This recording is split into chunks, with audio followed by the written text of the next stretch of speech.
Hey guys, welcome back to Vaganam Tamil YouTube channel. So இன்னைக்கு ஒரு வீடியோல எதை பத்தி பார்க்க போறோம் அப்படினா நம்ம பைக் வந்து ஒரு 2 வருஷம் இல்ல 3 வருஷத்துக்கு முன்னாடி வாங்கி இருக்கலாம். பட் இப்போ வந்து கரண்ட் சிச்சுவேஷன்ல பைக் எப்படி இருக்குன்னு சொல்லி பாத்தீங்க அப்படினா பைக் பெயிண்ட் போயிருக்கும். சோ ரொம்ப ஒரு பழசு மாதிரி ஃபீல் ஆகும் நம்ம பைக் எடுத்து ஓட்றப்பயே வந்து.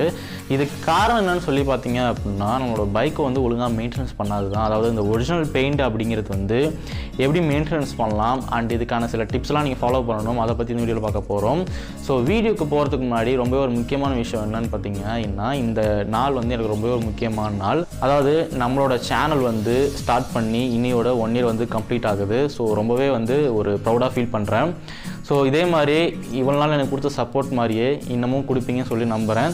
ஸோ வீடியோக்கு போகிறதுக்கு முன்னாடி நம்மளை சொல்கிற மாதிரி தான் வீடியோ யாரும் சப்ஸ்கிரைப் பண்ணாமல் பார்த்துட்ருக்கீங்க அப்படின்னா மறக்காமல் சப்ஸ்கிரைப் பண்ணிவிட்டு பக்கத்தில் இருக்க பெல் ஐக்கானை கிளிக் பண்ணிவிட்டு வீடியோ பாருங்கள். எனக்கு ரொம்ப ஒரு மோட்டிவேட் ஆகும். ஸோ வீடியோக்குள்ளே போகலாமாங்க.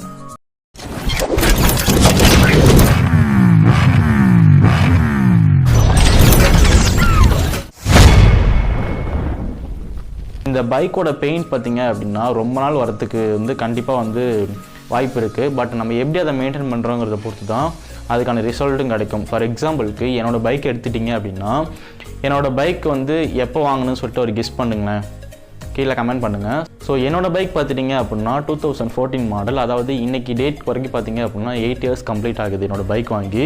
பட் வந்து நான் எல்லாருமே வெளியே எடுத்துகிட்டு போகிறப்ப எல்லாருமே சொல்கிற ஒரே விஷயம் என்ன பார்த்தீங்கன்னா பைக் என்ன புது பைக்கா அப்படின்னு சொல்லி கேட்பாங்க இன்னமும். என்ன அப்படின்னா அதுக்கான ரீசன் வந்து நான் பைக்கை வந்து மெயின்டைன் பண்ணுறேன். அதாவது பைக்கோட பெயிண்ட்டுக்கு நல்ல ஒரு அக்கறை கொடுத்து அதை மெயின்டைன் பண்ணுறதுனால தான் பைக்கோட கலர் வந்து இன்னமும் போகாமல் அப்படியே இருக்குன்னு சொல்லலாம். ஃபார் எக்ஸாம்பிளுக்கு என்னோடய ஃப்ரெண்ட் வந்து பார்த்தீங்க அப்படின்னா ஒரு ஹீரோ ஹோண்டா ஸ்ப்ளெண்டர் ப்ளஸ் வந்து லாஸ்ட் இயருக்கு முந்தின இயர் வாங்கினா, அதாவது 2019. பட் அந்த வண்டியை கம்பேர் பண்ணுறப்ப என் வண்டி இன்னமும் புதுசாக தெரியுது. கிட்டத்தட்ட பாருங்கள் நான் 2014 வாங்கின வண்டி, அது 2019 வாங்கின வண்டி. ஸோ இதுக்கான டிஃப்ரென்ஸ் பார்த்தீங்க அப்படின்னா ஒழுங்காக மெயின்டெனன்ஸ் பண்ணல. ஸோ மெயின்டெனன்ஸ் எப்படி பண்ணுறது, அதுக்கு சில டிப்ஸ் சொல்லுங்கள் அப்படின்னா அதுக்கு தான் அந்த வீடியோ. ஸோ டிப் நம்பர் 1 என்ன அப்படின்னா don't wash your bike frequently. So bike wash வந்து ஏன் பண்ணக்கூடாது, அது பைக் வாஷ் பண்ணாட்டி நல்லா இருக்குமா அப்படின்னு சொல்லி கேட்டால் கண்டிப்பாக பண்ணலாம். பட் அதுக்குன்னு ஒரு பீரியட் ஆஃப் டைம் வந்து கேப் டிஃப்ரென்ஸ் இருக்கணும். ஃபார் எக்ஸாம்பிளுக்கு மந்த்லி ட்வைஸ் வந்து என்ன கேட்டால் ஒரு பெஸ்ட் சாய்ஸ். ஸோ எனக்கு தெரிஞ்ச சில பேர்லாம் பார்த்திங்கன்னா வீக்லிலாம் கழுவுறவங்க இருக்காங்க தண்ணி இருக்குன்னு சொல்லிட்டு. ஸோ அந்த மாதிரி பண்ணாதீங்க. ஏன் அப்படின்னா நீங்கள் வீக்லி வாட்டர் போட்டு கழுவுறப்ப கண்டிப்பாக வந்து பெயிண்ட் வந்து போகிறதுக்கு வாய்ப்பு இருக்குது. ஸோ அதனால் பெயிண்ட் வந்து டல்லாகும், சிலாட்டி வந்து கலர் வந்து ஃபேட் ஆக வாய்ப்பு இருக்குது. ஸோ வாஷ் பண்ணுறது அப்படின்னா ஒரு மந்த்லி ட்வைஸ் வச்சுக்கோங்க, அது ஒரு குட் சாய்ஸ் சொல்லலாம். அண்ட் டிப் நம்பர் 2 என்ன அப்படின்னா பைக்கை வந்து நீங்கள் வெளியே எங்கேயாவது போகிறீங்க இல்லாட்டி ஆஃபீஸ் போகிறீங்களோ இல்லை வெளியே எங்கேயாவது போகிறீங்க, அதாவது வெயில் நேரத்தில் போகிறதா இருந்தால் முக்கியமாக பைக் வந்து பார்க் பண்ணுறப்ப ஒரு ஷேடோ பிளேஸ், அதாவது ஒரு நிழலில் வந்து நீங்கள் பார்க் பண்ணுற மாதிரி பார்த்துக்கோங்க. ஏன்னா நம்ம டேரக்ட் சன்லைட்டில் பைக் வந்து வச்சுட்டு நீங்கள் போயிட்டீங்க அப்படின்னா நீங்கள் ரிட்டர்ன் வரத்துக்கு ஒரு 2 to 3 hours ஆகுதுன்னே வச்சுக்கோங்களேன். அவ்வளோ நேரம் வந்து டேரக்ட் சன்லைட்டில் இருக்கிறப்ப பெயிண்ட் வந்து கொஞ்சம் கொஞ்சமாக ஃபேட் ஆக ஆரம்பிச்சிடும். ஸோ ஒரிஜினாலிட்டி கண்டிப்பாக வந்து போயிடும் பைக்லேருந்து.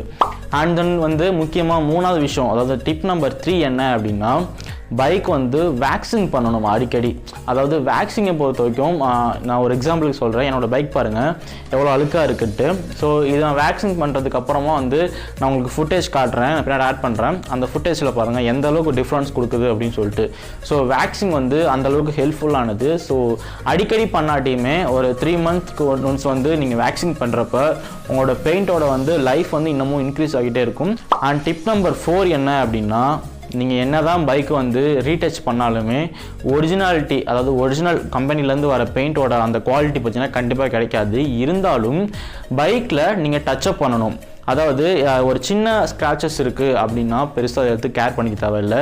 இதுவே வந்து ஒரு பெரிய பேட்ச் மாதிரி தெரியுது அப்படின்னா அதை கண்டிப்பாக நீங்கள் டச்சப் பண்ணணும். பக்கத்தில் இருக்க ஒரு பெயிண்டர்ட்டையோ இல்லை உங்கள் பக்கத்தில் இருக்க ஏதாவது ஷெட்டு, அதாவது கார் ஷெட்டில் போயிட்டு அங்கே பெயிண்ட் இருப்பாங்க, நீங்கள் அவங்கள்ட்ட போயிட்டு இந்த மாதிரி டச்சப் பண்ணணும்னு சொன்னால் டச்சப் பண்ணி கொடுப்பாங்க. ஸோ அதுக்கு பெருசாக எதுவும் அமௌண்ட் சார்ஜ் பண்ண மாட்டாங்க, கம்மியாக ஒரு 200 to 300 தான் கேட்பாங்க. ஸோ டச்சப் பண்ணிட்டீங்க அப்படின்னா உங்களோட பைக்கோட ஃபினிஷ் பார்த்திங்கன்னா சூப்பராகவே இருக்கும். ஸோ அது வந்து ஒரு முக்கியமான விஷயம். ஸோ டிப் நம்பர் 5 என்னன்னு பார்த்தீங்க அப்படின்னா டெஃப்லான் கோட்டிங் ஏர்லி ஒன்ஸ் பண்ணணும். ஸோ இந்த டெஃப்லான் கோட்டிங் அப்படின்ற வார்த்தை நிறைய பேர் இப்போ தான் புதுசாக கேட்பீங்கன்னு நினைக்கிறேன். ஸோ இந்த டெஃப்லான் கோட்டிங் வந்து நிறைய பேருக்கு தெரியறதில்லை. ஸோ இந்த டெஃப்லான் கோட்டிங்னால நமக்கு நிறைய பெனிஃபிட்ஸ் இருக்குது. ஸோ இந்த டெஃப்லான் கோட்டிங்னா என்னன்னு பார்த்தீங்கன்னா ஃப்ளூரோபாலிமர்ங்கிற ஒரு கெமிக்கல் ஃபார்ம், அதுலேருந்து சிந்தசைஸ் பண்ணுறது தான் இந்த டெஃப்லான். ஸோ இந்த டெஃப்லான் கோட்டிங்க அப்படின்னா உங்களுக்கு நான் பின்னாடி வீடியோ போடுறேன், இல்லாட்டி ஒரு இமேஜ் ஆட் பண்ணுறேன் இது எப்படி பண்ணுவாங்கன்னு சொல்லிட்டு. ஸோ இந்த மாதிரி நீங்கள் ஏர்லி ஒன்ஸ் பண்ணுறப்ப கண்டிப்பாக உங்களோட பெயிண்டோட லைஃப் வந்து இன்க்ரீஸ் ஆகும். அண்ட் முக்கியமாக உங்களோட பைக் வந்து ஒரு கிளாஸி ஃபினிஷ் வந்து கண்டிப்பாக கொடுக்கும்.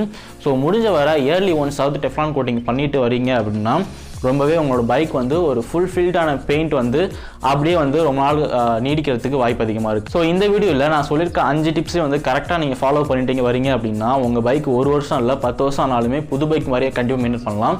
ஸோ இதுக்கு என்னோட பைக் வந்து ஒரு பெஸ்ட் எக்ஸாம்பிள்னு சொல்லுவேன். ஸோ இந்த வீடியோ கண்டிப்பாக உங்களுக்கு யூஸ்ஃபுல்லாக இருக்கும்னு நினைக்கிறேன். யூஸ்ஃபுல்லாக இருந்ததுன்னா லைக் கொடுத்துருங்க அண்ட் உங்களோட கருத்துக்களை கீழே கமெண்ட் செக்ஷனில் பதிவிடுங்க. ஸோ இந்த மாதிரி யூஸ்ஃபுல்லான வீடியோஸ் உங்களுக்கு ஏதாவது சஜஷன் இருந்தது அப்படின்னா கீழே கமெண்ட் பண்ணுங்கள், நான் கண்டிப்பாக வீடியோ போஸ்ட் பண்ணுறேன். ஸோ இதே மாதிரி ஒரு யூஸ்ஃபுல் அண்ட் இன்ட்ரெஸ்டிங்கான டாப்பிக்கோட சீக்கிரமாக உங்களுக்கு வந்து சந்திக்கிறேன். until then bye from Yuvraj. Thank you guys. தொடுங்களேன், ஒன்றும் இல்லை தொடுங்க. தொட்டிங்களா எல்லாம் பண்ணானா கொட்டுங்க, ஓங்கி கொட்டுங்க, கொட்டுங்களேன் சொல்கிறேன், கொட்டுங்க, கொட்டு நல்லா கொட்டு.